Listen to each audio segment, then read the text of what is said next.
In this video, we're going over our Laser Lux comp, how to play it properly and how to get that first place. As you likely guessed, this comp uses Lux as the main carry. But for a bit of a twist, we surround her with strong utility units rather than going all in on Arcanus. Lux is a consistent carry if you want to play a comp focused on magic damage. This is a default leveling comp, meaning it doesn't rely on any 3-star units and you'll level up at a regular pace. As with most default leveling comps, try to stabilize at level 7 depending on the strength of the lobby before rolling most of your gold at level 8 to hit your high cost units. At level 8, you'll want to run Lux, Orianna, Galio, Victor, Yuumi, Braum, and Janna. As with all 4-cost carry comps, your best chance of winning first comes with completing the comp with all upgraded units. Having good items on your main carry is also a necessary step. Winning with a 4-cost carry is all about pushing your advantage wherever possible. If you have a bad start, you'll want to try your best to finish in the top 4, likely rolling more gold at levels 6 and 7. If you have a good start, leverage that into more aggression to pressure opponents, or save up and play greedily to go for other advantages like a 3-star Lux or hitting level 9. The units we recommend create the strongest team, so the options for this comp are mainly about what to play until you find them. Galio is here to be a strong tanky frontliner that also provides crowd control. If you can't find Galio, look for other frontline units that provide similar roles. Blitzcrank is a great example as he provides bodyguard and can also CC.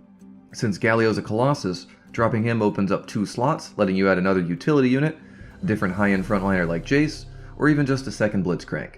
Yuumi is an amazing unit and activates the important Scholar trait. Until you find her, we recommend playing a 4 Arcanist mid-game.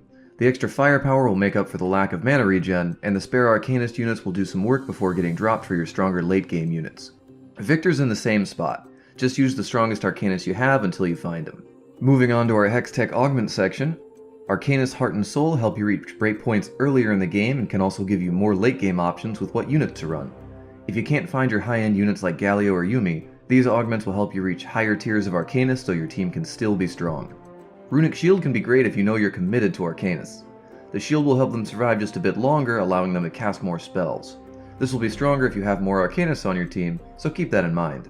I'd only pick up Spellblade if you're really planning on playing 4 Arcanists all game. It can shine if you've already picked up an Arcanist emblem, letting you make the most out of a challenger unit like Fiora or Kai'Sa. If you want to stay more open to other comps, you can always just pick the augment that gives the most generic upgrade to your team. This will be your only option if you aren't given any augments that are specific for your team comp. Some examples include Celestial Blessing, Sunfire Board, Cybernetic Implants, Wise Spending, and Trade Sector. Let's talk about our items, starting with our main carry Lux. Her items are quite simple. Blue Buff is the preferred mana generation item, and Jeweled Gauntlet is likely the best damage scaling item. For a third item, we recommend another scaling item like Infinity Edge, obviously only paired with Jeweled Gauntlet, or an item like Giant Slayer or Rabadon's Death Cap. A good guideline is that the more Arcanists you run, the more you prefer damage scaling items. For example, I'd pick a Death Cap for my third item if I'm sticking to 2 Arcanists, and a Giant Slayer if I'm at 4 or more. A great 3-item build for her is Blue Buff, Jeweled Gauntlet, and Infinity Edge. Our secondary carriers include Galio, Victor, and Yuumi. All 3 of these units are strong item holders and are particularly good with Morellonomicon. Galio can take more tank items like Warmogs, Gargoyle, and Bramblevest, while Victor does well with extra magic damage and mana generation items like Jeweled Gauntlet and Spear of Shojin. Other good assorted items to build are Chalice of Power, which is great on a unit like Orianna or Victor to give extra ability power to Lux, and Banshee's Claw, which is great on any team comp, and this one's no exception. For spatula items, we're mainly looking at Arcanist Emblem. It'll go on a unit like Orianna to give her extra ability power. If you're willing to switch around some units in your team comp, it can help you reach higher tiers of Arcanist. Now let's break down our strategy stage by stage. With almost all default comps, you can start the game with just about any units and look to either win streak or lose streak. Arcanist can make for a strong early game with units like Twisted Fate and Swain, just make sure to balance your frontline and backline. Level up to 6 at 3-2 and build the strongest board you can with the units you find.